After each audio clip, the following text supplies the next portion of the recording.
assalamu alaikum wombe darde Jama TV. Assalamu alaikum. Assalamu alaikum mosibe darde television Jama TV hande tido kay biso men daru yida astagfirullah kay ambiance bok kile un peu de parole hande kadi ko dum hewtirden do don andi lendi jene fo si 14h30 yoni ha e 15h30 are ko min e mom kay mission hotiren Fouta Diallo don ando Fouta Diallo no wela mo surtout moyen Guinée kama hara salni jema surtout ma jibinan moyen Guinée e samini kadi goto simini no mi sendali ko wiya donc yomu akaza hara ko lagine wiya mi salmini mi weltani kew moƴƴa ko ndaroto mi kon e ko falti do mi yiwgol kon vraiment dije be don en torki Allah kala mo Allah te ko satti oro mu yalla no ittani oro jam moƴƴere hiden do hay 15h33 minutes comme no fuddo émission non ko non gaynte kadi émission inshallah si Allah on jabi o newnani en hewre jang déjà o newnani en bay fuddike émission on newnani kadi gayne émission on jam moƴƴere kayran afiatan akam numéro téléphone on yaade mum en jalen donc 78 116 82 38 78 116 82 38 kala kadi fala do ka nade ka page Facebook no way nade ka page Facebook ndara kadi émission on kala ka YouTube wala daga YouTube émission on ka fala o nder émission Jama TV on way ndarde application kan wori ka ka Play Store Jama TV télécharge application on installa ka téléphone ma ndara kadi kala ko vision hara en salmini Jama on fop en weten ke Jama on fop Allah ye won wotre wonen nene goto wonen none goto wonen en famille bay ko ma wonen en famille aka yare Lama Sidibé non woto o didi o wi wo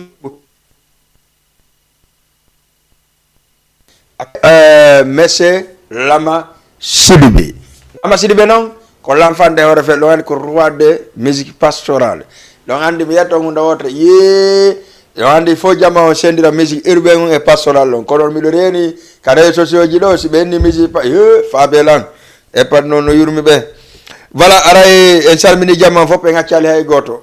kala kadi fala de participer d'émission kono mi wiri non 78 watta 116 82 38 78 116 82 38 Lama Sidibé minuit donc do ngandi ko l'enfant de hore fello o kanko yimi ko Allah wallata kanko yimi segelere Lama Sidibé en tout cas merci aussi wonon do wo si tawi musi don da ngagno mais si feddi mangagno mi anda kon on duma donc quoi voilà après Salla Jabi un jour viendra mais jotto mi landomo ko honno wari si feddi ko mangagne Sidibé akasa mawdon o wolidi de voilà 78 watt 116 82 38 naton ka émission ka servo vocal Jama TV aja salminen matu depuis to e bun innamo matu bun wala ya salimatu bun en salminimo de weltanimo moƴƴa e kankadi ko welatamo e min kadi ko welatam yara mi salminima merci beaucoup salminen aussi Hajja Binta Pellel jonnon ko Kermbay Falo woni akasa Jajam Binta Pellel ka ADKP en salmini dum moƴƴa salminen jeunesse ADKP en fop salminen mawɓe ADKP ɓen fof salminen Afdellay Fello fof salminen Geme fop salminen fof kono noon kam mi jibina ɗon ko mami wola fi mum merci à jeunesse Diolil e Kenkon ko dum wiyete ka ADKP Pellel merci beaucoup haray ɗon andi ko hanke lendi walla ko hande e lendi wonden e didude juulide nden Pellel yalla wala ɗon newna Jama on e hore cam moƴƴere newnana kadi ɓe dida juulide nden Pellel kay kadi juulide nden darne daro ha laabe voilà hara en salmini Jama fof ɓe gaccali hay goto salminen Ibou aussi Pellel walla wiyon Ibro Bo salmi makko kay kadi fof en salmini ɗum salminen kala mon dibbinande Pellel hande ko spécial fi mabɓe par ce que min on juulide mabɓe wona e juulide nden e Pellel wona e darnede wona e didede hande hara il faut que sali on ɗum ɗon kadi vraiment ko golle laade salminen Seekou Kenkon inchallah en salmi moƴƴa salmi Mamadou Bari wonɗo Conakry le président ADK en salmi moƴƴa salminen monsieur Ibrahima Badi monsieur Daouda le président Abdel Leyfello en salmini ɗum moƴƴa salminen koto yero won walla tipsi président jeunesse Joli Long en salmini ɗum Winda Thiabo depuis telimille hoore kofi min andi Winda Thiabo souvent ɓay tumi naɓi liyen on ko maɓe arta yan assalamu aleykum Winda. Alaikum salam wa rahmatullahi ta'ala barakatuh. On jarama hino e janton. Jantung alhamdulillah men dara do vraiment no labano labi. Allah masidi be kanyum kadi vraiment wodo si feddi no nganye mi fama dum do mabbe ko wollon ko. Bin ko minuma no ko adon no Aissatou e Mariama wadi. Ibe jan denna bo ko yontere jango se Allah jabi no bi me fami dum don Senegal fo andi non denna yontere jango dum tan hulu do andi menen me fenata kono ko walata awa gasile akura yalla do sikkude kere Jama TV ndar take lagine ga himen baransi ko dum mi woni do wimi premier taw nabanlo liyen akkemi na karam ko Mamadou eyo awa himen dara ino e janton alhamdulillah ko no fewndi Dakar ko ni be wadi on doy ton no mabe wala men doy no andi ko be wadda ko wonde be wara sama kala yagal bay be sikkude ara men danda men eyo awa ko munyagol do ko munyagol wadon doy ya pas de problème karamo ko en kon non kadi fewndo on prépare de fidena ko no tijani moy jang men tijani men jayna jangi men prépare de fidena bon kono hande hore la yaltude nder lagine gefu no wodi hande de ko tout adna lam fo na innugol ko do walla ko do na tele milena pitte ko fab donc me be ala bonnude ko be ko foyo inna e wonu ka ciudi ka be bonde nani passé wodi may be mum no wodi fellabe mum direct par direct par réel vraiment lagine subhanallah wiete wari faybe mum no warede be warde faybe mum ilande ma hanki jamma joni butta mi do riya do goddu way mi do dum kare sociaux sen ko gonga mo wallahi butta ana men hiwri ke on fo mon ton e kala nando hitando ande timmi e kala gido an e yibbe mon be ngonon kadi enene goto men be yidube tele on ara on fo on hiwrama weltanama mo kala inde mo yettor mo ka way wonde haray ko yon wadu doy passé andi ko non tu wawata wonirde ko yo waddoy inshallah on jarama karmo ko mi weltani ke o moƴƴa ara hir men sivude on ide yadde ka berde dum ko sonno e say masallah nam si men noddali ande hiden men sivude ara ko tan noddugol ngol tumeron ki ko nara men sivude on awa karmo ko mi weltani ke o moƴƴa wona seeda Jama TV no siwede e nder lagine moƴƴa himen tori Allah yo Allah lando yanyu tele on ha addanon men mo ga kadi hara o jodora e lagine kadi inshallah karamo ko Mamadou ɓayɗo gandi si tawi on maki tun karaw ko no waɗa barki no gasa wawa wonde inshallah yo Allah newnan men ɗum men tori ɗum hande wallahi men faala ɗum kadi awa karamo ko inchallah jaaɓi e darayno guerde nani inshallah karam ko Mamadou mi weltani ke o moƴƴa mi salmini kala ɓe won ɗon ɓen so yaaja feere fo salminama on fo hiɓe darde on ɗo wallahi foppu no joyi ɗo no darde on wallahi on jarama ceerno Wudi en fo no joɗɗo no darde ceerno Wudi on ɗon ɓen haaɓi mi wolta inde makko par ce que nottala awa haray ɓe weltanike o moƴƴa awa karam koye on jarama noon kadi mi welta kono min ɓuuri o weltanade wallahi jarama merci beaucoup voilà ko ɓe wiyete Karamoko Mamadou Winda abo télémile hoore kofi arana wonɓe wiyitade Karamoko Mamadou ɓen arna kede ara siɓe noddima jarama baba ajuma sotti astahfirullah ñande goɗɗo aɗanimi ɗo vocal o jarama baba ajuma sotti wimi wallahi a fenayi haaju an si sotti no arayno nani mi wayi fenande ma nde dawiɗo ni wokomi woni Karamoko Mamadou Winda Diabo wimi jatigui waɗɗanila ko wolta ko nani wona dije bela ɗayn ɓe Karamoko Mamadou Winda Diabo wi mi ndey aja onon wonɓe ka messenger ji ɓen wonɓe vraiment danede andi karama ko Mamadou wande ma kambe be wala photo je kala ko be watta ko calculer de watta no ngil ko fenande be jokki nani voilà karam ko Mamadou déjà ko hayka ne batara be wayno ki hayka messenger ko batum men jabata be ka messenger ma be taw men ga haray tigi on men salmini jamma fo mi salmini karam ko Mamadou winda jabo premier auditeur hande ka émission ho train fouta mi salmina do wano Cerno Wudi donc tijjani menja Mariam salmine sana al seyni salmine kanko kadi comment dirais Aissatou wala ɓeygol karam ko Mamadou ni fop salminama en accari hay joto tijjani menja en salmini Fatou moƴƴa way kon ɓuuri andude ko heddi kon noon ko anganno gerdoyta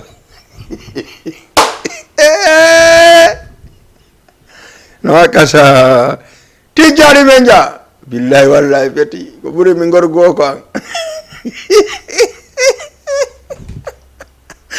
haja merci beaucoup siɗon faala nerop aussi noddugol on naata ka WhatsApp numéro no waɗi WhatsApp Côte d'Ivoire partout Afrique fop kala ko falɗa ko wonɗa ɗa faala nodde Jama TV numéro no waɗi WhatsApp 78 116 82 38 sa ari siɗoma ka WhatsApp ma a nodday la Guinée aussi la même chose Asie aussi la même chose kala ka wonɗa salmine MC Gonfoli Mamadou Ɓoy Tayre o salminama salmine Yaya Tayre mi salmina aussi ɓe bambayaɓe fop inna ɓe massa ceerno hanki ke defete maɓɓe on encourage aussi ɓe bambayaɓen kadi encourage aussi ɓe dongol centre men ɗon andi hanki dongol centre bambaya ɓe wanno 1 mbiya 0 faɓerde dongol centre aca donc haray tigi tigi on ɗon andi gueme kan déjà qualifié 6 points donc ga tournoi dongol tuma gueme fewɗo ko menen woni akasa salminen kadi district ji ɗin fop wona o ma o ɓe dalawol ɓen kadi salminama hewto e bullere ha ɓe dukki tayre donc pellal fop salminama ha heddo vraiment ha en toriki kadi dukuku e kaaƴel yoɓe yeltito hakkille maɓɓe ɗen ɓe anda dongol tuma ko enen foppu kafi wona goro tun jeeyi dongol tuma ko enen kafi ɓe yeltinti hakkille maɓɓe ɗen ɓe anda dongol tuma ko enen fof kafi en torodiri en jeejidiri yandi en torodiri en jeejidiri dukuku e dongol grand sal wumban min ko ammi woni wowlande yandi en tant que président jeunesse dukuku yeltito pardonna ko waɗɗa kon devant tout le monde par ce dongol tuma ta yo haldu fotta wowlama haala wota tawata ko haala ka menen men yiɗa ya wowle min torikema min jeejima retourne toi anda vraiment ko a cadre jo ko a tannorjo e dongol tuma merci en salmini moƴƴa acca grand alpha saraba aussi il faut que canalisa fay ɓen jogiɗo ni président to ni ka tournoi dongol tuma il faut canaliser les enfants fay ɓen anda vraiment ko an woni yeeso maɓɓe surtout le jeunesse kaaƴel on président jeunesse kaaƴel on inchallah si mi wawimo henade téléphone ɗe balɗo mi invité mo ka télé ɗo kanko e dukuku men débatta pourquoi le problème parce que problème do haka wonde hakkude men sen woli ɗo ha ɓokko lanni sildelo en jonnitaymo en tout cas imo wakkilani jeunesse dongol tuma imo wakkilani moɓɓe ɗum ɗon kala mo wowlali sooɓe a wolay sooɓe par ce que ko obligatoire ma wola ko watta ko wowlete himo wakkilani jeunesse on mo wakkilani moɓɓe kala ko wiɗamo social d' abord jokkere en ɗan hara mo wi pe kanko siidi on faami salminen alaji mumini dalawa par ce que ɗeɗo balɗe mi ala ɓe yiide mi anda so tawi ɓe sellasi ko honɗum kono en salminiɓe moƴƴa moƴƴa kamɓe alaji mumini dalawa vraiment en salminiɓe en weltanikeɓe kadi e contribution ji maɓɓe ni fof kadi vraiment haray mi yi whatsapp dongol tuma on alaji VDT on no wawi so tawi supprimama d' abord mais ça doit pas il faut jama o yewta ɗon famodiren hara na hoyne na sonko acca e dara Mousto Camara arten ka émission men Mousto Camara ɗon andi fewnɗo kan kadi mo faala o arti kadi en top akasa Mousto Camara sen wi ɗon en artay régime ɗaɓɓitanalan ɗon mi yewlante après sommo ɗaɓɓitantalan par ce que hande mi falno auditeur ɓe gara kamɓe on toɗe soñi mais comme ɓe alal taw mayi ƴeɓɗen Mousto Camara mi hokkimo karamo ko Mamadou Winda Diabo e kala mo ɓe wondi kaɓe jooɗi ɓe darde émission on ɗon régime acca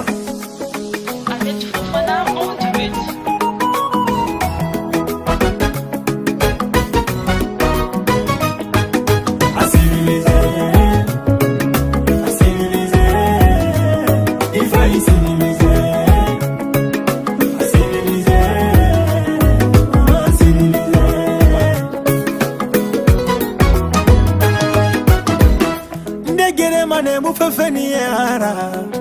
yuma ya gbansan de on imu fefe kanahama ya uya gbansan kono akende na musigama nere afima bene yuma ya gene na musigama nere asoma bene difanyi yuma ya ade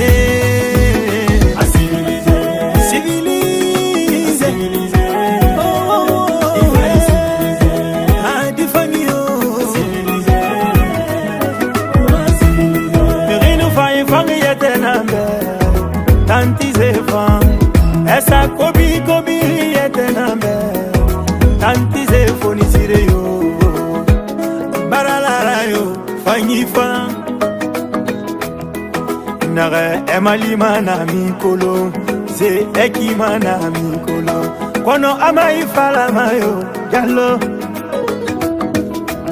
difanya mu masarera feu difanya mu wotolagira yo kono imi inga kolo inga ifi baba kolo nare difanyira galise mira asilize yena bujalo madame ka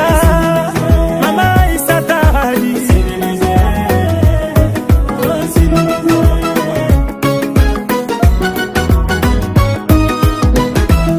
merine dundi wa engi famato halama emanu garu hasu semato halama ba adamande na muya kolo adabande na muve kolo amu fata fe mata aside yo asilize adifaina asilize difaisi areki difaina asilize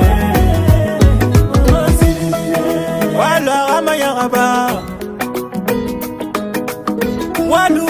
difanyi rafulu yo he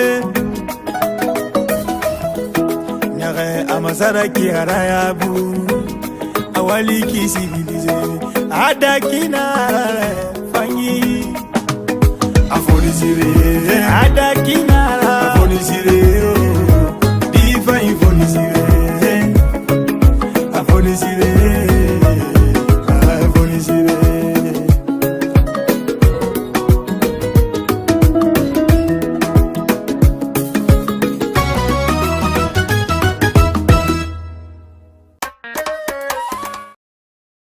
civilisé muso camara civilisé do ngandi ko kanko kadi muso en tout cas pay ko nartude surprise no wodi Sénégal hikka si Allah jabi 24 décembre 31 décembre 1er janvier et le 25 décembre mais jama inshallah surprise jani no wodi e akasa hido ngandi se ginni en gollay en salmini jama fop en acciali hay goto 78 waton 116 82 38 salmini ha jajo jallo depuis la Guinée fe on do mo yey denda bo biddo makko ngen salmini mo ya astaghfirullah ne nyanne be jokkita mo ya fo nani voilà salmini aussi Safiatou Malal Bari Camara voilà Safiatou Malal Camara walla wi message chamala bari bante nge salmini sanu ka yeyo café on kadika ton mars ka be atelier nyaachokel kapellu haran salmini dum moƴƴa wonbe do me fo Mr Banga Bantignal hara be salmina moƴƴa salmina do me fo ngaccal hay goto 78 waton 116 82 38 arton onon e min acca si feƴƴi ɗon hiɗon andi ñande fopp ñande no yewtede ko wona wowlede ka réseaux sociaux kon hara en torodiri enen guinéyemɓe wonɓe wowlude ka réseaux sociaux ɓe annduɗa hoorema no wowlude tun ko faala wowlude kon acce wowlugol ngol ka réseaux sociaux acce kamɓe ɓe wowla hara enen en jiyaba ko ɗiɗo heeli jungo joni noon calculon enen ko wowleten kon calculen ka watten kon par ce que il faut que après yewten fi ɗum ɗon peji ɗin fo iɗe mari hooreɓe ɗo min souvent mi wowla jama ina min lan wasinede mi wasanedde ko hoore men surtout hoore men enen moyen guine par ce que ko pulal tu wona wolede ka réseaux sociaux ɗo ko pulal tu wona wolede fi men ka réseaux sociaux enen kadi wowten a pulal fi men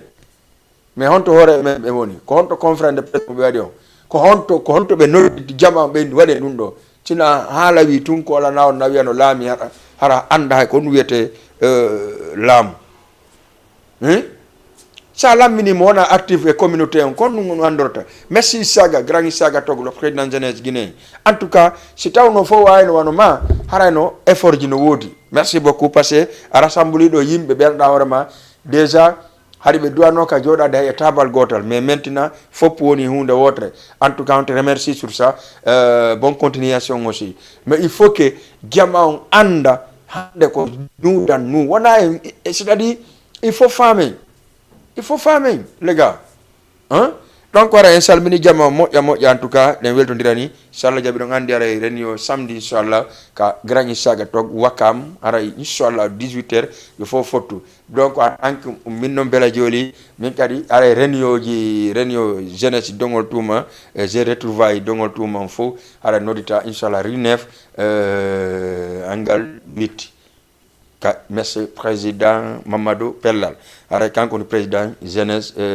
j'ai retrouvaille pour l'instant d'abord provisoire vice-président il s'agit Amar Thiabé Boulere boss voilà et secrétaire général long kadi en arta e mum tout ça salbe si bureau madame élargi arta hara interrompi kadi jeunesse dongol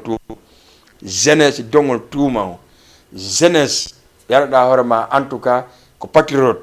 haray fop yo yahu réunion on e samedi si ɓe e samedi ɓe anda ko honɗum woni initiative on inchallah merci président Sidi Ndeylo un président qui fati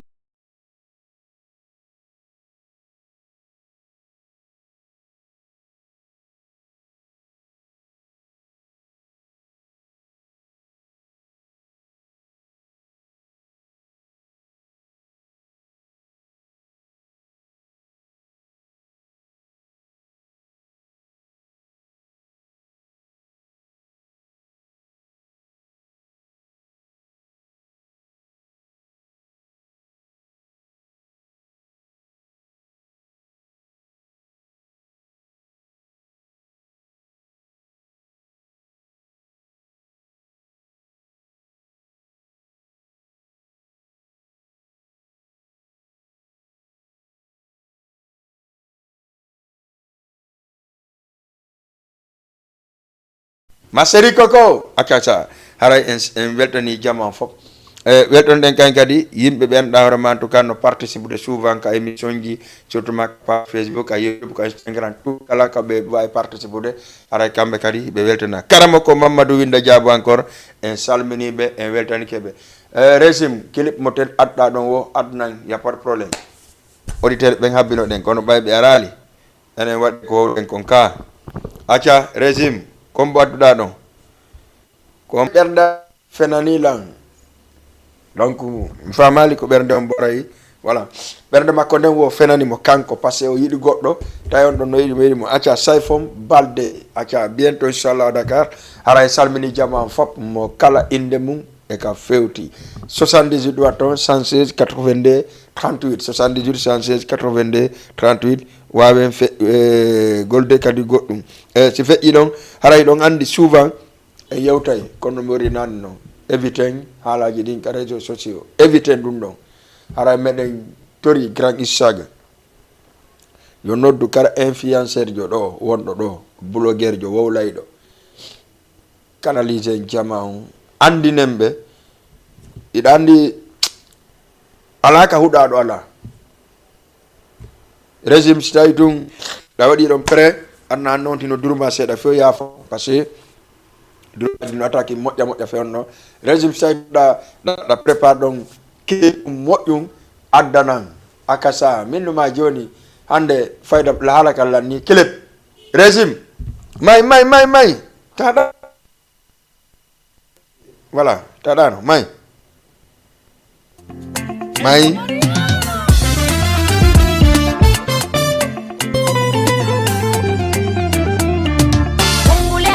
fula musura ya bungule jada morani wikade bungule jada iwa bungule jada fula musura ya bungule jada morani wikade wakena moro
be fulbe be wawi ngude do gandi ko remis fatulin sambari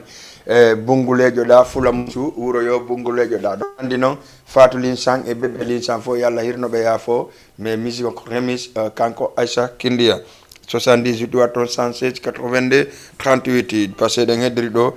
presque 29 minutes 20 minutes 30 minutes presque donc en siwa gay mission acca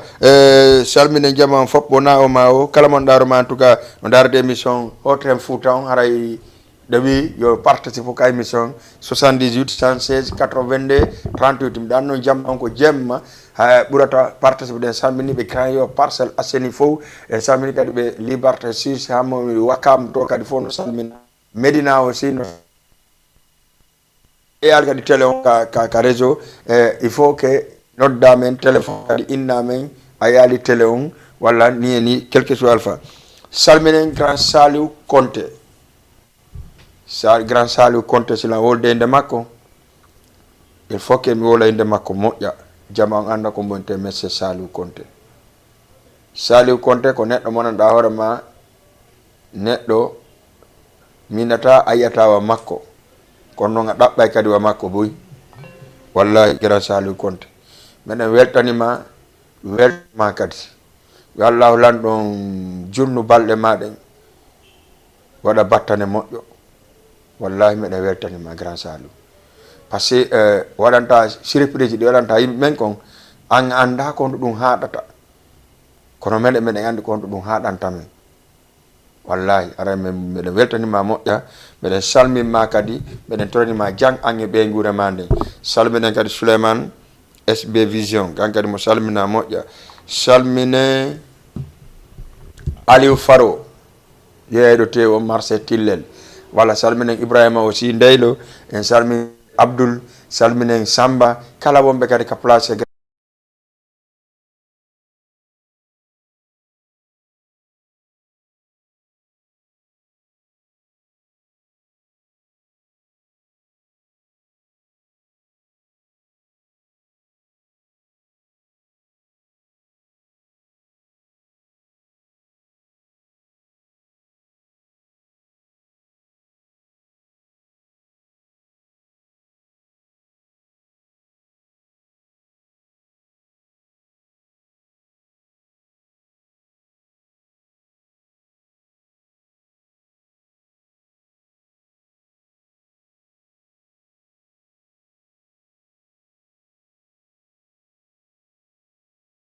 de lan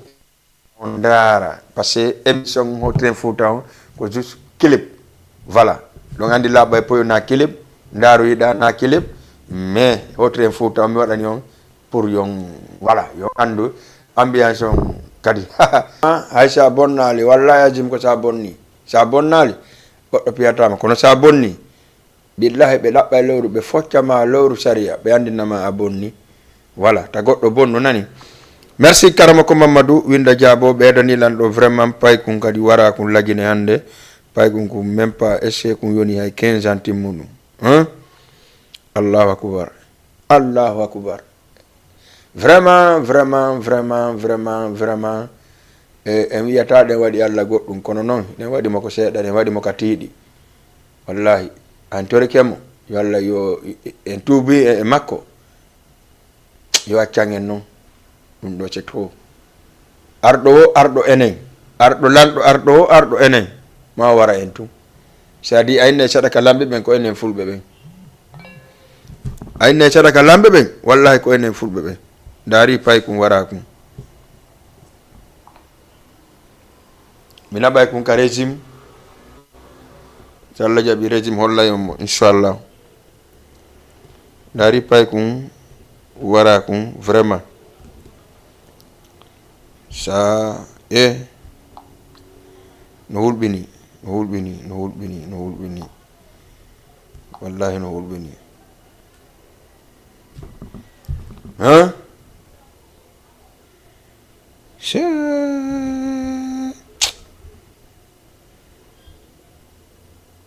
non en tout cas yo Allah lan ɗon ɓurto en wallude walle kono satti enen en andi kala arɗo laamiɗo arɗo ko enen o laamani. Ƴetten goɗɗo ka ligne. Assalamu aleykum. Allo allo grand sa fala ye yewtu a ɗuyte télé ma on nani ɗuyte télé ma on seeɗa way wallahi pay kunni d'accord mi sikki noon si allahu lanɗo jaɓi mo kala ɗon tawi kuuɗo mum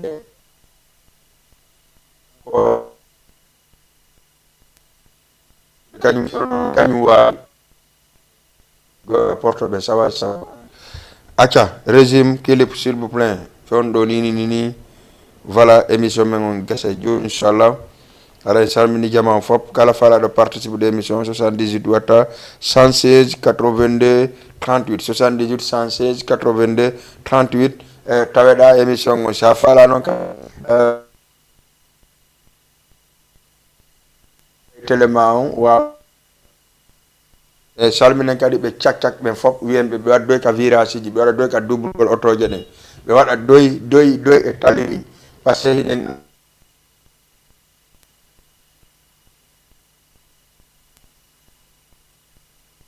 tout doucement s'il vous plaît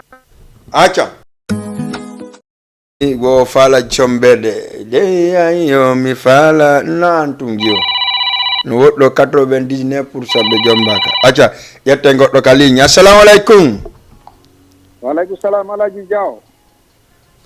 ɗon ko an wiyete Alaji Diaw onno way nala toon non mi landema siko a woni Alaji Diaw.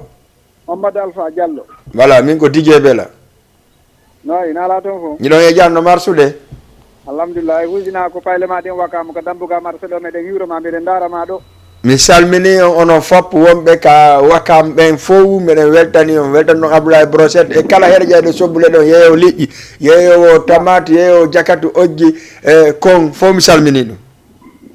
non min on salminama to meɗen weltanima vraiment meɗen weltanima nani. Merci beaucoup mi weltanike mo moƴƴam noon kadi. émission ma on min waɗimo contact. Merci beaucoup miɗo weltani on. haray fima ko dow yo Allah nawru place on yeeso. Amin a jarama min weldike moƴƴa. Merci monsieur Mamadouri ka. Mamadou Alpha Diallo. Oui. Mi salminima ɗo moƴƴa mi salmini kala ko yiɗuɗa. ok Mamadou Alpha merci beaucoup. si bintalal noon ɗon si tawi woni faaɗali ara miɗo faalamo ɗon. Faaɗali régime on bintalali no heewi ɗo tef. miɗo faalamo ɗon. Il y a pas de problème Mamadou Alpha mbaɗantemo nan. ok acca merci beaucoup Mamadou Alpha depuis Wakam 78 watto 116 82 38 merci Mamadou Alpha depuis marché Wakam ko ɗo mi salminta kadi ɓe Wakam ɓe fof Abdoulaye Brochette yero coiffeur Camara cak en salmini ɗum moƴƴa Aliou café yeeyo café on marché Wakam e Aliou kadi sécurité ka YFDG en salmini ɗum moƴƴa e Amadou yeeyo café on kadi en accali hay goto Wakam fop en tout cas en inniɓe big up à vous monsieur Mamadou Alpha waɗanmo ɗon bintalali moɗɗa o akasa régime donc on mbo telimi legoy andimo teɗsi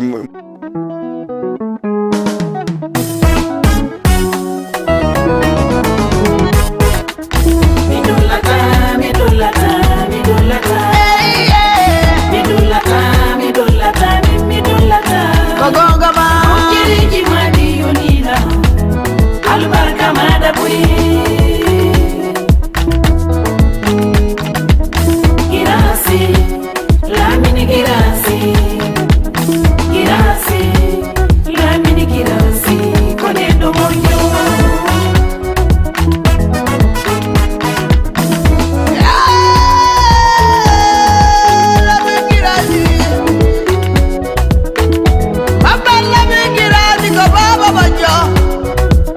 Baba Love, Giradi, go in.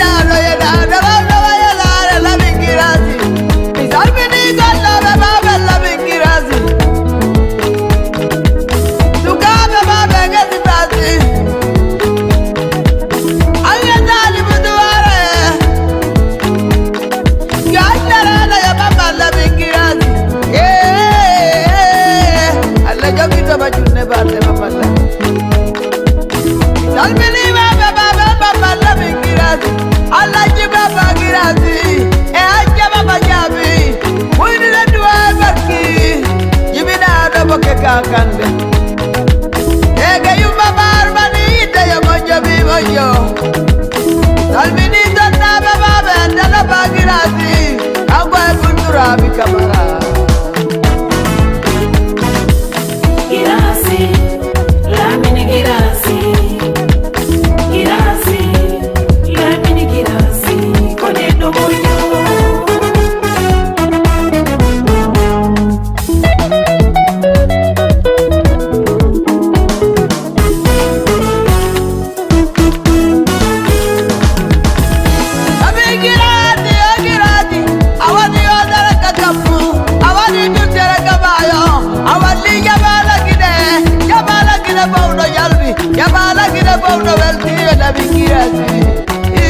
Allah jogi to majunne bale ajara mala bikira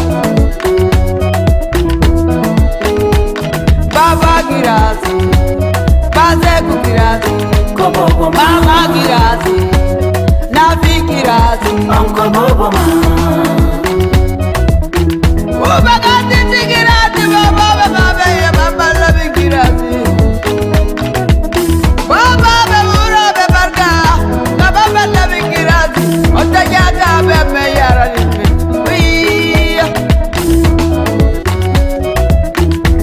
Yaga bebe baka tuba Italbili yaga bebe sajoni wo Dura wakila bata legali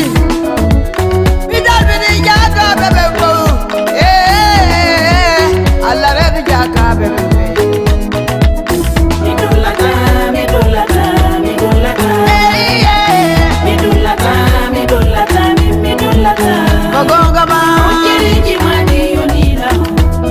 Albarka madabwi Girassi, Lamine Girassi Girassi, Lamine Girassi Konedo Moyo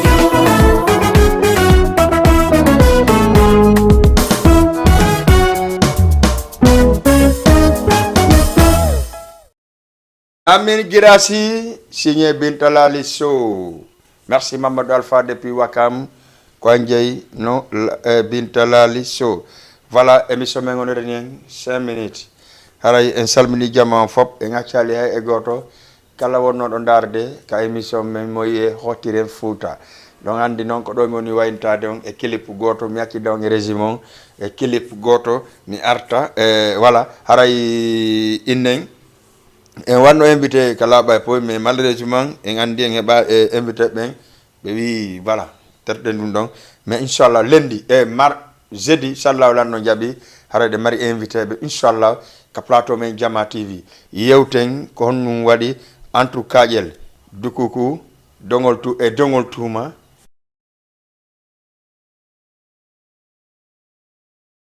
son créado association créa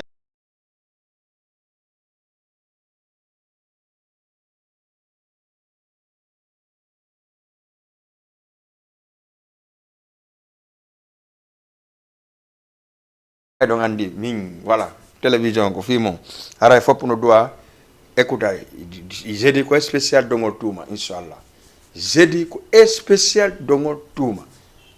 voilà haray men utte téléphone on law wala 1h30 minutes yewten fi dongol tuma parce que il faut que yewten fi dongol tuma il faut que famondren enen jeunesse dongol tuma il faut famondren kono mabbe famondri non si Allah jabi ngoño nganyam fo ngiro ngaño fo aka jeunesse woni en salmini jama fop haray mi wayni ke salla jabe ay jeudi régime clip merci beaucoup kala wono do darde émission on sa yitu naydira ya fo yalloda sa yitano dida non ko non mi wawri haray ko hakkille goto wona hakkil ciacciaro goto wela dande on se dit bay en jeudi salla jabe 22h et 23h ciao merci régime